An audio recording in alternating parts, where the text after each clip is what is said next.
Well, everyone at the courts in British Columbia defending girls by sending pink envelopes continued investigations into allegations against Pornhub and prayer requests. It's Wednesday, March 3rd, and this is Quick Updates.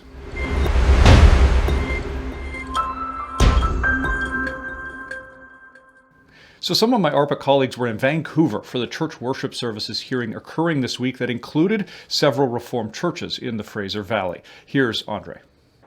Well, thanks so much, Colin. So I'm right here downtown Vancouver, just outside the BC Supreme Court, and I'm so thankful to report that we were granted leave to intervene in the BC court case featuring the churches that have been prohibited from corporately worshiping in this province. ARPA Canada was given 20 pages of written legal arguments, and we also just today were able to make our oral arguments as well, where we really focused on our Section 15 equality rights under the law, that we cannot be discriminated against under the law, and also focusing on our Section 2 fundamental freedoms, freedom of peaceful assembly, freedom of religion, which would include, of course, the right to be able to gather in reasonable ways to worship God. So please do pray for this case. Pray for Chief Justice Hinkson, that he would have the wisdom to rule well in this matter. And please pray for churches across this country that very soon we might be able to meet again in person to worship the creator of the universe who holds us all in the palm of his hand. Back to you, Colin. Thanks so much, Andre. Oh, and a special mention to my son, my little boy, Malachi. Happy birthday, son. It's his first birthday today. Okay, back to you.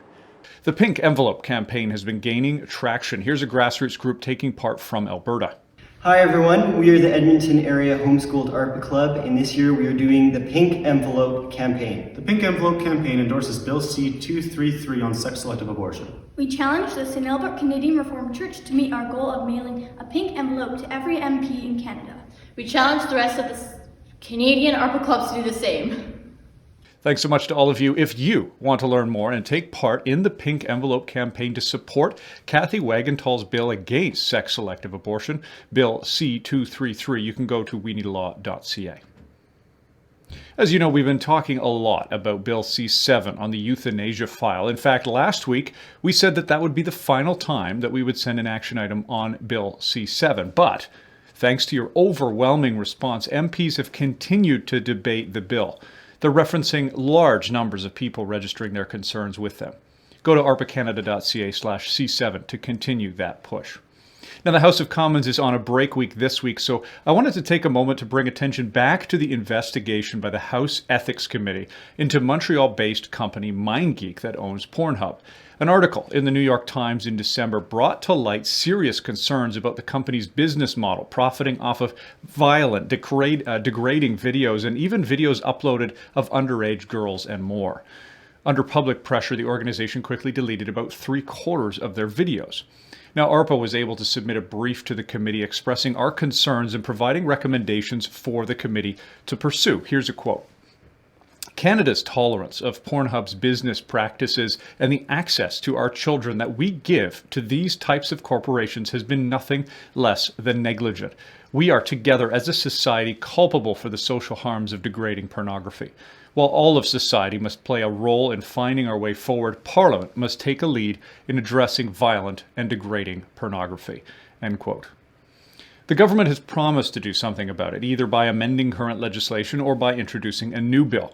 The concern is that this issue will once again fade into the background, and organizations like this and others will simply go back to doing what they've always done. Please join us in calling the government to oppose. Send an email today at easymail.arpacanada.ca to your MP calling on them to act. There's also a paper petition available on our website that you can download and distribute to your friends and family. Every 25 signatures means that MP Arnold Viersen and others can stand and speak to this issue in the House of Commons. Now is the time to act on this. Now, as we wrap up this episode, I want to turn to several prayer requests this week. First, pray for the court cases in British Columbia happening this week. 2, pray for the churches and church leaders across the country as they grapple with these questions of worship and restrictions. 3, pray for a continued and growing opposition to bills like C7 and C6. And 4, finally, we would also ask you to pray for our colleague Mike Schutten and his family who have received the diagnosis that their son has Ewing's sarcoma, a form of bone cancer. As you can imagine, this has come as a sudden shock, and they all need our prayers and support. That's all for quick updates this week. We'll see you next time.